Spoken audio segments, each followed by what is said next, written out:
Welcome to our Publishing 478 final project. Our project is called Behind the MOOC.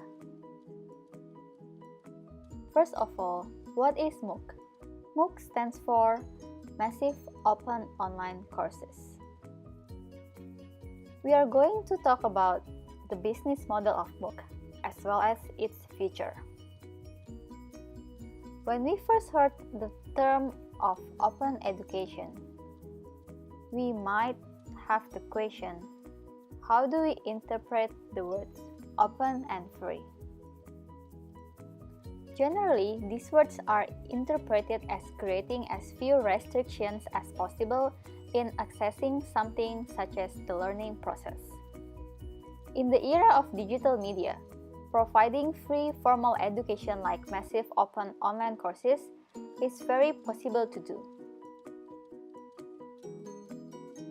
There are two models of MOOC platform.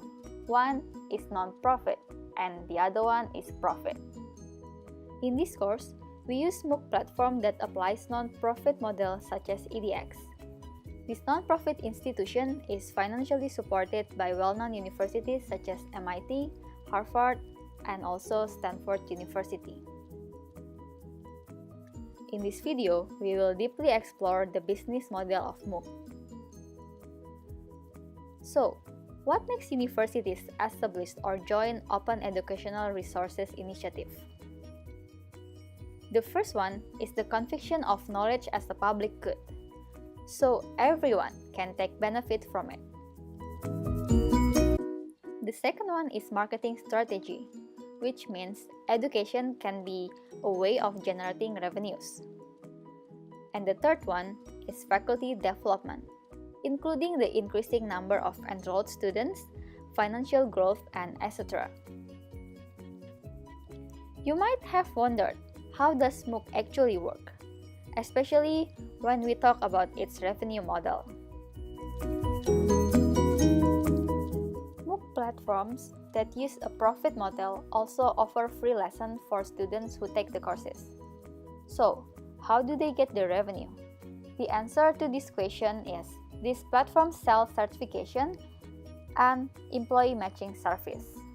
As long as they who provide the certification have high quality, reputation, and qualification, offering MOOC can be an advantage for them. As a result, allowing more time for other institutional work such as research. Coursera is a good example here. A participating employer is provided list of students who meet its requirement in a certain geographic area.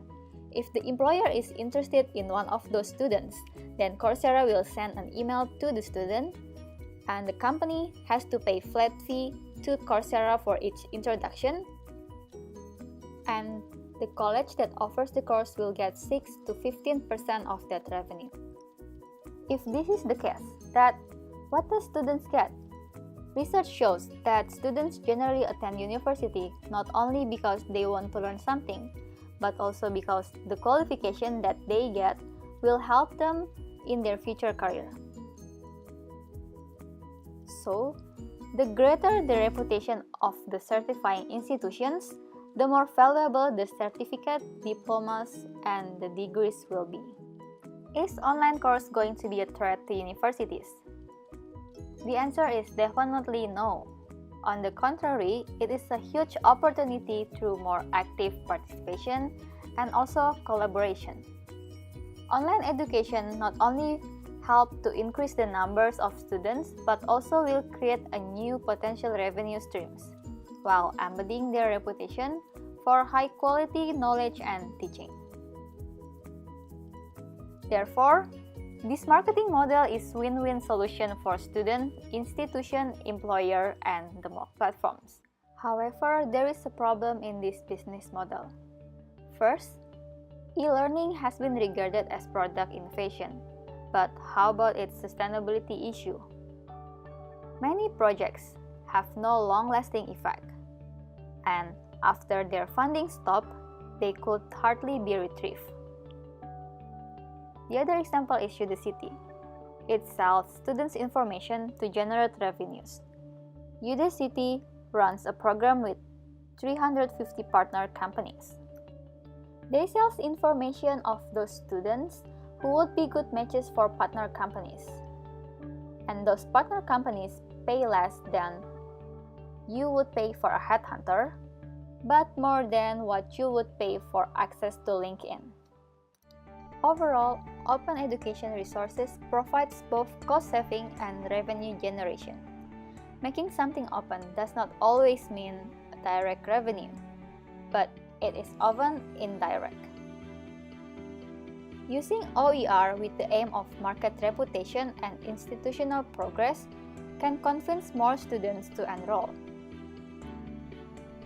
By their very nature, OER can lead to new ways of education through more cooperation, collaboration, and partnerships between institutions.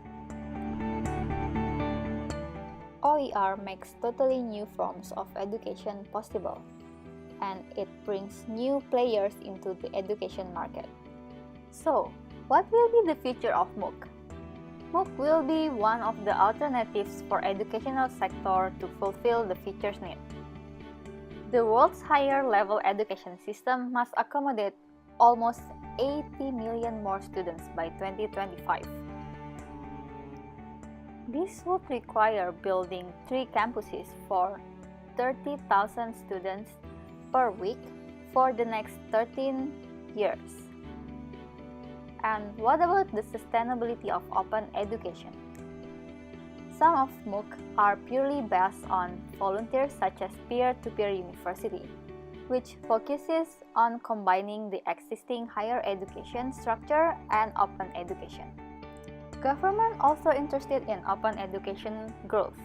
In 2011, the United States started a 4-year program involving a total of $2 billion to support the development of open educational resources.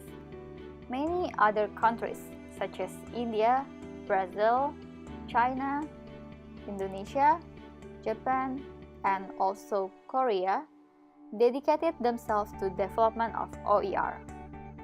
Open education also helps government to deal with many challenges related to higher level of education, such as connecting the gap between secondary and higher education, reaching lifelong learners, globalization, competition for talent, and financing open education with the increasing number of students. Therefore, to make this happen, open education needs to grow further. Finally, what open and free really mean? It all depends on how we describe it. If I am a creator, I describe it in one way, but if I am a consumer, I describe it in another way. The open economics also differ depending on whether you are taking a public or private perspective. Finally, education is for both public services and profit activity around the world. In the public service context, there is a very strong business case that publicly funded goods should be made freely available to the public that funded them.